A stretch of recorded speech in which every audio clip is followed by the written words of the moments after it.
الحمد لله نحمده ونستعينه ونستغفره ونعوذ بالله من شرور أنفسنا ومن سيئات أعمالنا من يهده الله فلا مضل له ومن يضلل فلا هادي له وأشهد أن لا إله إلا الله وحده لا شريك له وأشهد أن محمدا عبده ورسوله أما بعد فإن أصدق الحديث كتاب الله وخير الهدي هدي محمد صلى الله عليه وسلم وشر الأمور محدثاتها وكل محدثة بدعة وكل بدعة ضلالة وكل ضلالة في النار. اللهم صل على محمد وعلى آل محمد كما صليت على إبراهيم وعلى آل إبراهيم إنك حميد مجيد. اللهم بارك على محمد وعلى آل محمد كما باركت على إبراهيم وعلى آل إبراهيم إنك حميد مجيد. قال الله تبارك وتعالى في القرآن المجيد: فأعوذ بالله السميع العليم من الشيطان الرجيم من همزه ونفخه ونفثه. بسم الله الرحمن الرحيم.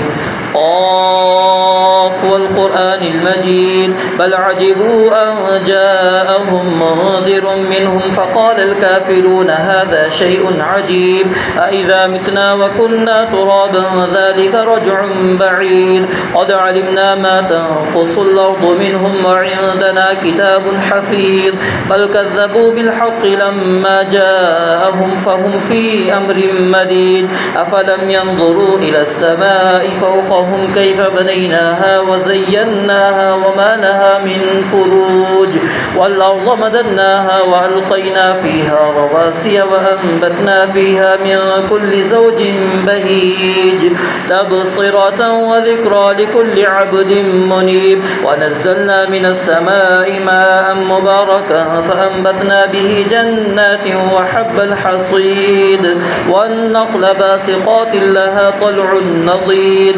رزقا للعباد وأحيينا به بلدة ميتا كذلك الخلود كذبت قبلهم قوم نوح وأصحاب الرس وثمود وعاد وفرعون وإخوان لوط وأصحاب الأيكة وقوم تبع كل كذب الرسل فحق وعيد أفعينا بالخلق الأول بل هم في لبس من خلق جديد ولقد خلقنا الإنسان ونعلم ما توسوس به نفسه ونحن أقرب إليه من حبل الوريد إذ يتلقى المتلقيان عن اليمين وعن الشمال قعيد ما يلفظ من قول إلا لديه رقيب عتيد وجاءت سكرة الموت بالحق ذلك ما كنت منه تحيد ونفخ في الصور ذلك يوم الوعيد وجاءت كل نفس معها سائق وشهيد لقد كنت في غفلة من هذا فكشفنا عنك غطاءك فبصرك اليوم حديد وقال قرينه هذا ما لدي عتيد ألقيا في جهنم كل كفار عنيد مناع للخير معتد مريب الذي جعل مع الله إلها آخر فألقياه في العذاب الشديد قال قرينه ربنا ما أطغيته ولكن كان في ضلال بعيد قال لا تختصموا لدي وقد قدمت إليكم بالوعيد ما يبدل القول لدي وما أنا بظلام للعبيد يوم نقول لجهنم هل امتلأت وتقول هل من مزيد وأزلفت الجنة للمتقين غير بعيد هذا ما توعدون لكل أواب حفيظ من خشي الرحمن بالغيب وجاء بقلب منيب ادخلوها بسلام ذلك يوم الخلود لهم ما يشاءون فيها ولدينا مزيد وكم أهلكنا قبلهم من قرن هم أشد منهم بطشا فنقبوا في البلاد هل من محيص إن في ذلك لذكرى لمن كان له قلب أو ألقى السمع وهو شهيد ولقد خلقنا خلقنا السماوات والأرض وما بينهما في 6 أيام وما مسنا من لغوب فاصبر على ما يقولون وسبح بحمد ربك قبل طلوع الشمس وقبل الغروب ومن الليل فسبحه وأدبار السجود واستمع يوم ينادي المناد من مكان قريب يوم يسمعون الصيحة بالحق ذلك يوم الخروج إنا نحن نحيي ونميت وإلينا المصير يوم تشقق الأرض عنهم سراعا ذلك حشر علينا يسير نحن أعلم بما يقولون وما أنت عليهم بجبار فذكر بالقرآن من يخاف وعيد رب اشرح لي صدري ويسر لي أمري واحلل عقدة من لساني يفقهوا قولي رب زدني علما رب زدني علما رب زدني علما سبحانك لا علم لنا إلا ما علمتنا إنك أنت العليم الحكيم۔ اللہ رب العالمین کا فضل اور احسان ہے کہ رب العالمین نے ہمیں زندگی کے لیے ایک اور سال مہیا کیا۔ آج یکم محرم الحرام 1447 ہے۔ یہ مسلمانوں کو صحابہ کرام رضوان اللہ علیہم اجمعین کی قربانیاں یاد کرواتی ہے۔ رسول اللہ صلی اللہ علیہ وآلہ وسلم کا اور آپ کے اصحاب رضوان اللہ علیہم اجمعین کا اپنا گھر بار، اپنا کاروبار، اپنا قنبہ قبیلہ، اپنا علاقہ سب کچھ چھوڑ کر صرف دین اسلام کی غرض سے وہ مکہ سے ہجرت کر کے مدینہ گئے، اس واقعے کی ہمیں یاد کرواتا ہے۔ ماہ محرم الحرام، اس کو نبی مکرم صلی اللہ علیہ وآلہ وسلم کی حدیث کے مطابق شہر اللہ قرار دیا گیا ہے کہ یہ اللہ رب العالمین کا مہینہ ہے، اور یہ مقام، یہ فضیلت، جب اس کو ہم شہر اللہ کہتے ہیں، اس سے یہ مراد نہیں ہوتا کہ باقی مہینے اللہ تعالیٰ کے نہیں ہیں، بلکہ یہ ایک اعزاز اللہ رب العالمین نے اس مہینے کو بخشا ہے۔ اور رمضان المبارک کے بعد جو افضل ترین روزے جس مہینے کے اللہ کے نبی علیہ السلام نے قرار دیے ہیں، وہ یہی ماہ محرم الحرام ہے۔ اور اسی ماہ محرم الحرام کا اگر انسان 9 اور 10 محرم الحرام کا روزہ رکھتا ہے، نبی علیہ السلام نے 1 سال کی گناہوں کی کفارے آپ علیہ السلام فرماتے ہیں مجھے اللہ تعالیٰ سے امید ہے۔ اور اسی طرح یہ ماہ محرم الحرام ہمیں تاریخ کے کئی اوراق کی طرف بھی لے کر چلا جاتا ہے۔ بہرحال صرف اتنی سی گزارش یہاں پر کرنا مقصود ہے کہ اللہ رب العالمین نے سال کے اندر 4 ایسے مہینے رکھے ہیں جو حرمت والے ہیں۔ 2 مہینے ہم گزار چکے ہیں، ذوالقعدہ اور ذوالحجہ، اور یہ تیسرا مہینہ ہے محرم الحرام، اور چوتھا مہینہ پھر رجب کا مہینہ آئے گا۔ یہ 4 مہینے ہیں جن کے اندر اللہ رب العالمین نے خاص طور پر اس بات سے منع فرمایا ہے کہ فَلَا تَظْلِمُوا فِيهِنَّ أَنفُسَكُمْ، کہ اپنے آپ پر ظلم اور زیادتیاں نہیں کرنی۔ اور نبی علیہ السلام نے فرمایا کہ ان الزمان قد استدار کہیئتہ، کہ زمانہ گھوم گھما کر دوبارہ اسی اپنی اصل کیفیت حالت پر آ چکا ہے جس پر اللہ رب العالمین نے زمانے کو بنایا تھا، پیدا کیا تھا۔ تو اب اسی ترتیب سے معاملات چل رہے ہیں، اسی ترتیب سے وہ مہینے آ رہے ہیں۔ وگرنہ عرب کے ہاں ایک معاملہ پایا جاتا تھا، وہ اپنی مرضی سے سال کے اندر 4 مہینے رکھتے تھے، لیکن اپنی مرضی سے رکھتے تھے، آگے پیچھے کر لیا کرتے تھے۔ انما النسیء زیادۃ فی الکفر، اللہ کہتے ہیں جو تبدیلی کرنا ہے، تاخیر کرنا ہے، آگے پیچھے کرنا ہے، یہ کفر کے اندر مزید انسان کو زیادہ لے جاتا ہے۔ تو بہرحال یہ محرم الحرام کا مہینہ حرمت والا مہینہ ہے، اور اس مہینے کو اللہ کے نبی علیہ السلام نے اللہ کا مہینہ قرار دیا، اور اس مہینے کے روزے رمضان المبارک کے بعد افضل ترین روزے ہیں، اور یہ مہینہ مسلمانوں کو ہجرت مدینہ کی یاد کرواتا ہے۔ اور اسی طرح اس ماہ محرم الحرام کے اندر کچھ ایسے معاملات بھی ہمارے معاشرے میں سر انجام دیے جاتے ہیں جن کا دین اسلام سے دور کا بھی تعلق نہیں ہے، بلکہ نبی مکرم صلی اللہ علیہ وآلہ وسلم نے ان کو حرام قرار دیا ہے، ان سے منع کیا ہے۔ اور آپ علیہ الصلوۃ والسلام نے ان لوگوں کے بارے میں فرمایا کہ لیس منا، ان کا ہم سے کوئی تعلق نہیں ہے۔ من ضرب الخدود وشق الجیوب ودعا بدعوى الجاہلیہ، کہ جو بندہ گریبان چاک کرتا ہے، سینہ کوبی کرتا ہے، اپنے چہرے رخسار کے اوپر تھپڑ مارتا ہے اور جاہلیت والی پکاریں لگاتا ہے، نبی مکرم علیہ الصلوۃ والسلام نے فرمایا کہ لیس منا، اس کا ہم سے کوئی تعلق نہیں۔ یعنی نوحہ اسلام نے حرام قرار دے دیا، لیکن اس مہینے کی حرمت کو پامال کرتے ہوئے ہم سیدنا حسین ابن علی رضی اللہ تعالی عنہما ان کی شہادت کو بہانہ بنا کر ایسے امور کو سر انجام دیتے ہیں جن سے شریعت اسلامیہ نے منع کیا۔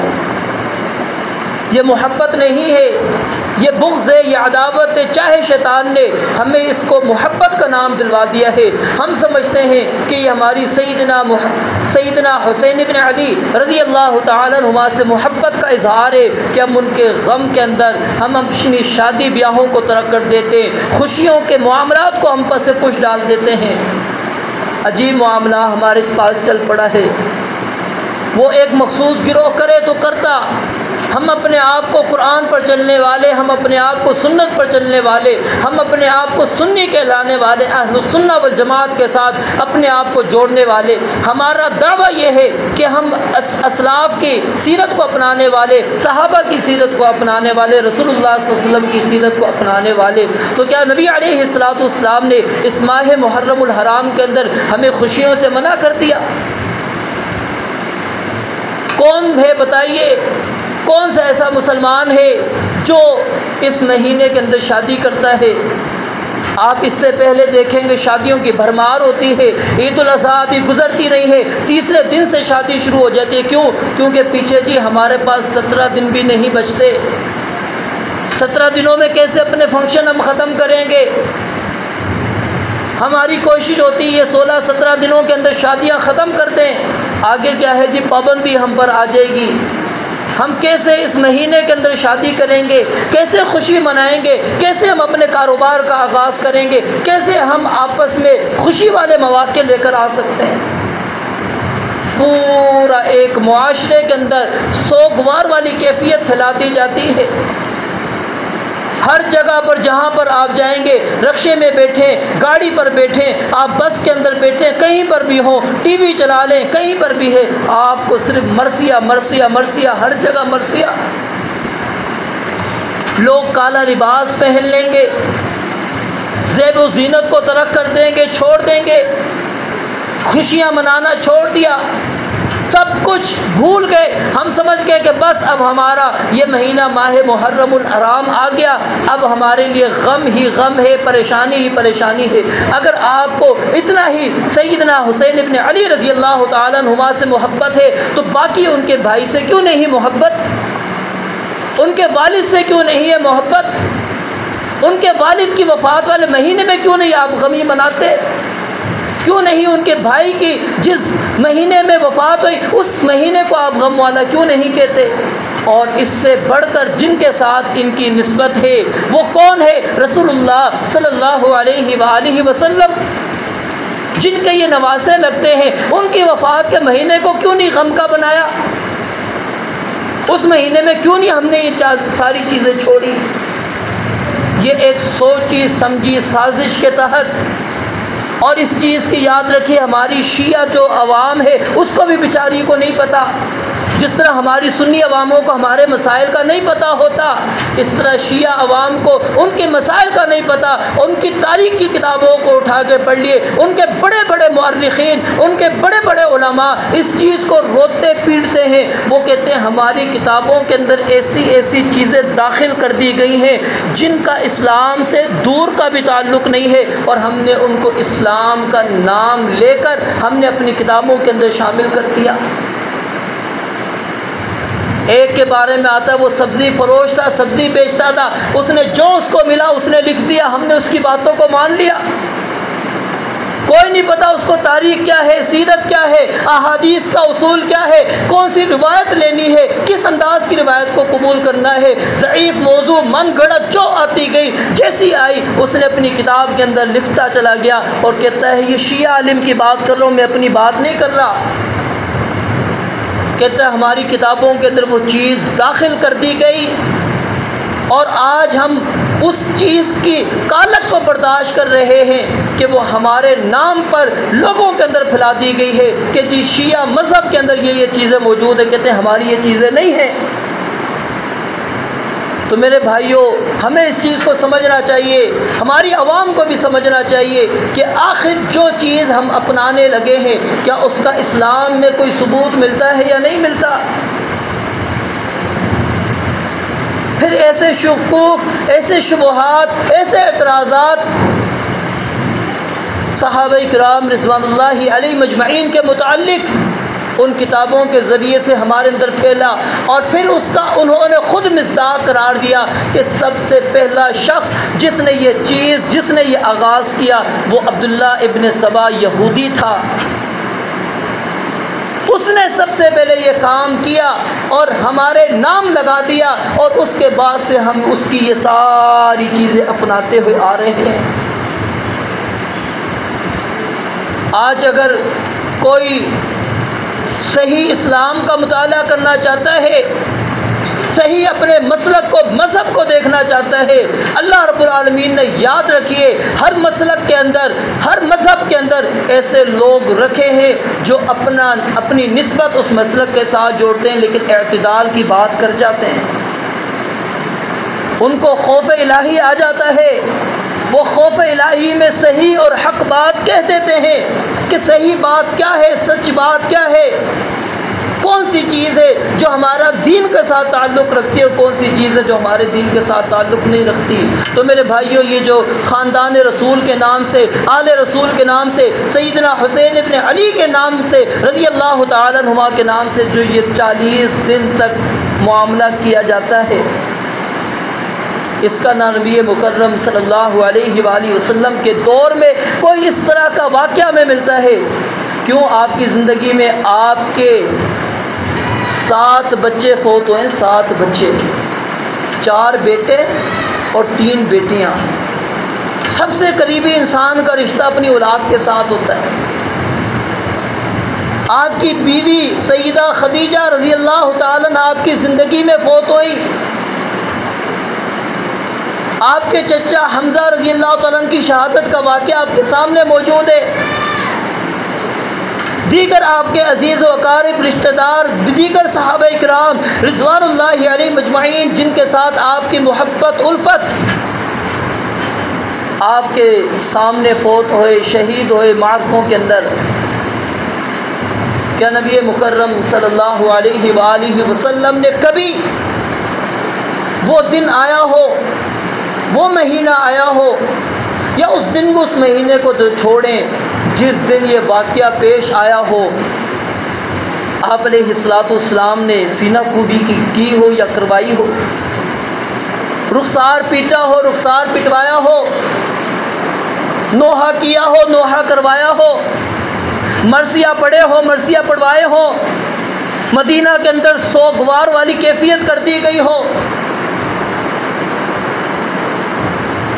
کوئی ایک حوالہ کوئی اس چیز کا کوئی شخص دکھا دے کہ نبی مکرم صلی اللہ علیہ وآلہ وسلم نے ان مواقع پر آپ کی شہادتیں صحابہ کی ہوئیں، آپ کے سامنے آپ کے عزیز اقارب گئے، آپ نے یہ عمل کیا۔ پھر اس دن بھی نہیں، پھر سال کے بعد بھی نہیں، بلکہ اسلام نے تو صرف خاتون، اور وہ خاتون جو شادی شدہ ہے اس کا خاوند فوت ہو جاتا ہے، اس کو صرف فرمایا کہ 4 مہینے 10 دن تک وہ عدت میں رہے گی، عدت گزارے گی، زیب و زینت کو ترک کرے گی، اس کے علاوہ کسی اور کے لیے لا یحل لامرأۃ، کسی بھی عورت کے لیے حلال نہیں ہے کہ وہ سوگ منائے 3 دن سے زیادہ۔ 3 دن سے زیادہ سوگ کی اسلام میں اجازت ہی نہیں ہے۔ آج ہم نے کس کے نام پر یہ سوگ منا رہے ہیں؟ اور خود جا کے مطالعہ کر کے دیکھیے۔ میں نے جیسے آپ کو بتایا کہ جس طرح ہماری عوام اپنی کتابوں سے ناواقف، اسی طرح شیعہ عوام اپنی کتابوں سے ناواقف۔ امام جعفر صادق کے اقوال پڑھ کے دیکھیے، آپ کو واضح الفاظوں کے اندر ملیں گے صبر کی تلقین کرنے والے، کہیں پر بھی نہیں ہے۔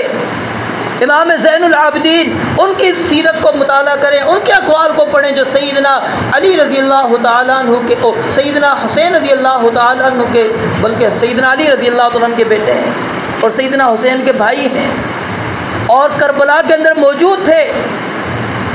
کیا انہوں نے نوحہ کیا؟ آپ کی سیدنا حسین رضی اللہ تعالیٰ عنہ کی جو باقی اولاد بچ گئی، بہنیں بچ گئیں، کیا انہوں نے سینہ کو بھی کی؟ بلکہ وہ جب جا رہے تھے تاریخ کا مطالعہ کریں، کیا لوگوں کو دیکھا غم کے اندر موجود ہیں، اپنے آپ کو پیٹ رہے ہیں، کہا کوفہ والو کیا غم منا رہے ہو؟ کس نے یہ معاملہ کیا؟ اگر تم نے نہیں کیا کون تھا؟ آج کس بات کو پیٹ رہے ہو تم؟ اور پھر یہ ان کی بددعا تھی جو آج تک اور قیامت تک ان کا پیچھا کر رہی ہے۔ تو میرے بھائیوں، یہ حرمت کو پامال کرنا ہے۔ فلا تظلموا فیہن انفسکم، قرآن کے الفاظ پر غور کریں۔ رب العالمین نے یہ نہیں کہا ایک دوسرے پر ظلم نہیں کرنا، اپنے آپ پر ظلم نہیں کرنا۔ بندہ اپنے آپ کو اٹھاتا ہے، چھری مارتا ہے، یہ کس کو مار رہا ہے؟ آپ کے انگارے لگے ہوئے، اس کے اوپر کون چل رہا ہے؟ کس نے یہ معاملہ کیا؟ اور اپنے علاقے میں نے اپنی آنکھوں سے دیکھا، ماتم کرنے والا مسلمان نہیں، ہندو ہے۔ ہمارے محلے میں ہندو رہتے ہیں، وہ ماتم کر کے واپس آ رہے ہوتے ہیں۔ کیا ہے؟ پیسوں میں سارے معاملات چل رہے ہیں۔ آپ نے کبھی ان کے بڑے ذاکر کو، بڑے عالم کو کبھی اس طرح، جس طرح عوام کو یہ بھڑکاتے ہیں، آپ نے کبھی یہ معاملہ کرتے ہوئے دیکھا؟ کبھی انہوں نے بھی چھریاں اٹھائی ہو، اپنے سر پہ ماری ہو، اپنے جسم پر ماری ہو؟ کسی ایک کی ویڈیو نیٹ بڑا پڑا ہے نا، دکھائیں۔ میرے بھائیوں، کیوں؟ ان کو پتہ ہے کہ ہماری کتابوں کے اندر یہ چیز آ گئی ہے، غلط ہے، وہ جانتے ہیں اسلام نے اس سے منع کیا ہے، اس لیے خود یہ کام نہیں کرتے۔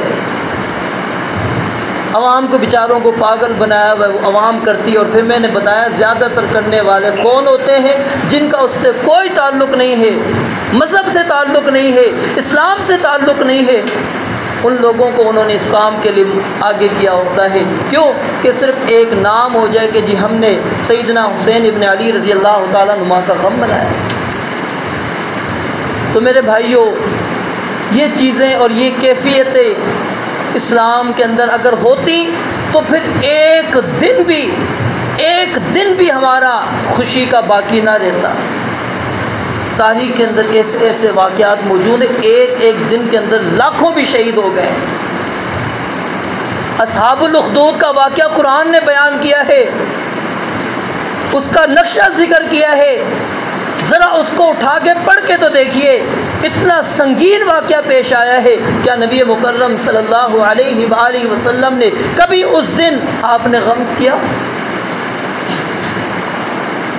پھر ہم انبیاء کی تعداد کتنی سنتے ہیں، اور سال کے اندر مہینے کو، سال کے اندر دن کتنے ہیں؟ اب خود اندازہ لگا لیں۔ انبیاء کی تعداد کتنی ہم سنتے ہیں؟ چھوڑیں بھی صحابہ کو، آپ انبیاء کے ساتھیوں کو چھوڑیں، صرف انبیاء، نبی، رسول جن کا اللہ نے انتخاب کیا، سال میں 365 دن، انبیاء 1,24,000 ہم تعداد سنتے ہیں۔ اب 1,24,000 لگا لیں، کیسے پورا کریں گے؟ یہ تو اللہ کے برگزیدہ ہے نا، اللہ کے چنے ہوئے لوگ ہیں، اللہ نے ان کا انتخاب کیا، بتائیں پھر آپ کی خوشی کا دن کون سا ہوگا؟ کون سا ایسا آپ کے لیے خوشی کا دن بچے گا؟ اسلام اس چیز کا کوئی تعلق نہیں ہے اسلام سے۔ اسلام کہتا ہے غم اور یہ محبت یاد رکھیں یہ وقتی چیز ہوتی ہے، محبت کا بھوت بھی چند دنوں کے بعد اتر جاتا ہے، غم بھی اللہ رب العالمین نے یہی کیفیت رکھی ہے، چند دنوں کے بعد اتر جاتی ہے۔ اور یہ جو اسلام نے 3 دن رکھے نا، حقیقت کے اندر بھی اگر انسان غور کرے ان 3 دنوں کے اندر اس کا غم بالکل ختم ہونے کے قریب ہو چکا ہوتا ہے۔ اگر ہو تو تھوڑا تھوڑا سا باقی رہتا ہے، مگر زیادہ تر غم کا حصہ چلا جاتا ہے کہ جی میرا باپ فوت ہو گیا تھا، میرا بیٹا فوت ہو گیا تھا، میری بیوی فوت ہو گئی تھی، میری بیٹی فوت ہو گئی تھی، میری پھپھو خالو فوت ہو گئی تھی۔ اب غم ہے انسان کو بس یہ 2-3 دن، اس کے بعد وہ نارمل ہونا شروع ہو جاتا ہے۔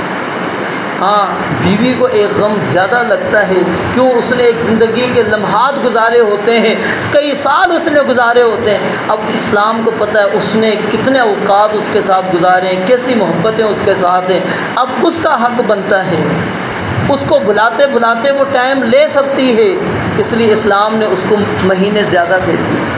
اور ہم اس چیز کو اپنے طور پر بھی دیکھیں، نبی مکرم صلی اللہ علیہ وسلم کے جب بیٹے ابراہیم فوت ہوئے، اب اس وقت غم ہے، آپ کو آنکھوں سے آنسو نکل رہے ہیں، صحابہ نے آپ کو دیکھا رو رہے ہیں، آپ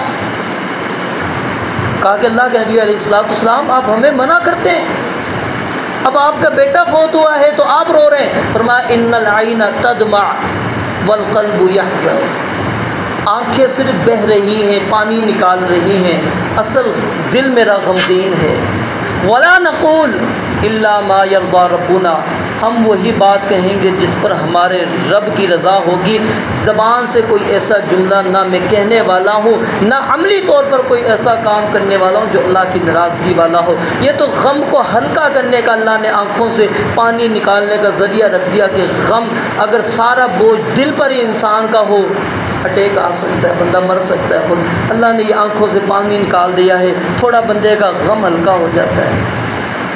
اور کیا کہا؟ رضینا قسمت الجبار فینا، ہم تو اللہ رب العالمین نے جو ہماری قسمت میں رکھا ہم اس کے لیے راضی ہیں۔ سیدہ فاطمہ آپ کی وفات پر یہ جملہ کہہ رہی ہیں کہ، اور صحابہ کو کہا کیسے؟ انس رضی اللہ تعالیٰ عنہ کو کہا جو خادم رسول ہیں، کہا بتاؤ تمہارے ہاتھوں نے کیسے گوارا کر لیا کہ وہ رسول اللہ صلی اللہ علیہ وسلم تمہارے ساتھ رہنے والے، تمہارے ساتھ کھانے والے، بیٹھنے والے، چلنے پھرنے والے، نماز پڑھنے والے، غزوہ جنگوں میں تمہارے ساتھ رہنے والے، آج کیسے آپ علیہ السلام کی قبر میں اتار کر تم نے مٹی کیسے ڈال دی؟ کیسے تمہارے ہاتھوں نے غوار کر لیا؟ لیکن اٹھا کے پڑھ لیجئے، صحابہ کہتے ہیں وہ سب سے بہتر اور روشن دن تھا جب مدینہ میں آپ آئے، جب گئے تو وہ انتہائی اندھیرا اور تاریک والا دن ہے، لیکن آپ کو پھر بھی یہ چیز نہیں ملے گی جو آج ہمارے معاشرے کے اندر ہے۔ اور بھی بے شمار مثالیں میرے بھائیوں موجود ہیں۔ تو ہمیں ماہ محرم الحرام اس کے تقدس کو ملحوظ رکھنا چاہیے، اس کے تقدس کو پامال نہیں کرنا چاہیے۔ شریعت اسلامیہ، اور یاد رکھیں جو جتنا عظمت والا مہینہ ہوتا ہے اس مہینے میں نیکی کرنا جس طرح افضل ہو جاتی ہے، اسی طرح برائی کرنا بھی ڈبل جرم ہو جاتا ہے، اس کے لیے ڈبل جرم ہے۔ اگر ہم اس مہینے میں کریں گے یہ ڈبل ہمیں گناہ ملے گا۔ کیوں؟ اللہ نے کہا یہ میرا مہینہ ہے، محرم ہے، عزت والا ہے، قابل احترام ہے، میں اس کی عزت کو، احترام کو ختم کر رہا ہوں، میں اللہ کے مہینے کے تقدس کو پامال کر رہا ہوں، کوئی خیال نہیں کر رہا، شریعت کو توڑ رہا ہوں میں۔ میرے بھائیوں ان چیزوں کو ہمیں غور کرنا چاہیے اور وہی کام کریں جس کا اسلام ہمیں اجازت دیتی ہے، اور ان کاموں کو کبھی بھی اختیار نہ کریں جس کے سے اسلام نے ہمیں منع کیا، اور کسی صورت میں بھی اسلام نے نوحے کی ہمیں اجازت نہیں دی۔ اور اس سے ایک حدیث مبارکہ کے اندر فرمایا کہ نوحہ کرنے کی وجہ سے میت کو عذاب ہوتا ہے، میت کو عذاب ہوتا ہے۔ کیا ہم چاہیں گے؟ یہ میں صرف سمجھانے کے لیے جملہ کہنے لگا ہوں، کہنا نہیں چاہیے۔ کیا ہم چاہیں گے کہ سیدنا حسین ابن علی رضی اللہ تعالیٰ عنہ کو ہماری وجہ سے عذاب ہو جائے؟ کوئی بھی مسلمان یہ نہیں چاہے گا۔ تو یہ عذاب میت کو اس کے پیچھے رونے والوں کی وجہ سے ہوتا ہے۔ سیدہ عائشہ رضی اللہ تعالیٰ عنہ اس کی تھوڑی سی وضاحت اس طرح کر دیتی ہیں، اگر اس نے منع کر دیا تھا پھر کرنے والوں نے کیا تو اس کو اللہ رب العالمین کچھ نہیں کہیں گے، عذاب نہیں ہوگا، لیکن اس کو پتہ تھا میرے خاندان میں ہونے والا، اور سیدنا حسین رضی اللہ تعالیٰ عنہ کو پتہ ہے میرے خاندان میں تو کوئی کرنے والا ہی نہیں ہے، تو ان کو کہنے کی ضرورت بھی نہیں، آج یہ میری غلطی ہے، میری وجہ سے سیدنا حسین ابن علی رضی اللہ تعالیٰ عنہ کو کچھ بھی نہیں ہونے والا، یاد رکھیے میں اپنے آپ کو نقصان پہنچا رہا ہوں۔ تو اس لیے ایسی ساری چیزوں سے اجتناب کریں، بچیں جو اسلام کے متصادم ہو۔ انشاءاللہ جو اگلا خطبہ ہوگا اس کے اندر چند وہ شکوک و شبہات جو صحابہ کرام رضوان اللہ علیہ مجمعین کے حوالے سے ہمارے معاشرے کے اندر پھیلائے گئے ہیں، اس حوالے سے انشاءاللہ بات کریں گے۔ تو میری خاص طور پہ نوجوان جو طبقہ ہے، کیونکہ یہ جلد ہی اس چیز کا شکار ہو جاتا ہے، اور شیطان کا یاد رکھیں وار بھی جلد ہی نوجوانوں پر وہ کرتا ہے، کیونکہ یہ عمر ایسی ہوتی ہے سمجھداری والی نہیں ہوتی، وہ شکوک و شبہات کا شکار جلد ہو جاتے ہیں، اور پھر وہ لائف وہ ایسی گزار لیتے ہیں، اسکول والی لائف ہے، کالج والی، یونیورسٹی والی لائف، وہ مطلب ہے کہ مسجد سے بھی اتنا اٹیچ نہیں، مدارس سے بھی اتنا اٹیچ نہیں، علماء سے بھی اٹیچ نہیں، اب آپس کی ہی باتیں سنی ہوتی ہیں، یا ہم نے سن لیا تو ٹی وی سے سن لیا، کسی کا کلپ سن لیا، تو ہم جلدی شکوک و شبہات کا شکار ہو جاتے ہیں۔ تو انشاءاللہ چند ایسے شبہات جو کیا نام ہے آل رسول کے متعلق، اہل بیت کے متعلق، صحابہ کرام رضوان اللہ علیہ مجمعین کے متعلق جو شکوک و شبہات ہمارے معاشرے کے اندر پائے جاتے ہیں، اس حوالے سے انشاءاللہ بات ہوگی۔ تو تمام بھائیوں سے میری گزارش ہے، ویسے بھی جمعے کے اندر جلدی آنا چاہیے، نبی علیہ الصلوۃ والسلام نے اس کی اہمیت اور فضیلت بیان فرمائی ہے، جو بندہ پہلے آ جاتا ہے، اہتمام کرتا ہے، وہ ساری چیزیں جو حدیث مبارکہ کے اندر 10 دن کے اللہ رب العالمین گناہ معاف کرتے ہیں۔ تو جب ایسے خاص موضوع ہوں تو اس کے اندر ہمیں اپنی جو مصروفیات ہیں اس کو بالائے طاق رکھنا چاہیے، اور کوشش کرنی چاہیے کہ مصروفیت کو جلدی ختم کر کے مسجد میں آئیں، تاکہ اجر و ثواب بھی ملے اور پوری گفتگو بھی سنیں۔ اور ایسے موضوع بیان کرنے کا صرف اور صرف مقصد یہ ہے کہ ہمارے دلوں کے اندر کہیں وہ نفوس قدسیہ جن کا انتخاب اللہ رب العالمین نے خود کیا ہو۔ سیدنا عبداللہ بن مسعود کہتے ہیں یہ صحابہ کرام کا انتخاب اللہ رب العالمین نے خود کیا ہے، تو جن کا انتخاب خود اللہ تعالیٰ نے کیا، اس کے بارے میں اگر میرے دل میں کوئی میل آ جائے، کوئی کچیل آ جائے، میرے دل میں کوئی ایسا شک اور شبہ آ جائے کہ شیطان میرے دل میں کوئی وسوسہ خیال ڈال دے اور اس سے میں اپنی دنیا کو بھی تباہ کر دوں، اپنی آخرت کو بھی تباہ کر دوں، تو کوئی مسلمان بھی یہ نہیں چاہتا۔ تو اس لیے ہمیں ان کے متعلق آگاہی حاصل کرنا یہ ہمارے لیے انتہائی ضروری ہے۔ رب العالمین سے دعا ہے کہ جو بیان کیا ہے اس پر مجھے اور آپ کو عمل کرنے کی توفیق عطا فرمائے۔ وآخر دعوانا الحمدللہ رب العالمین۔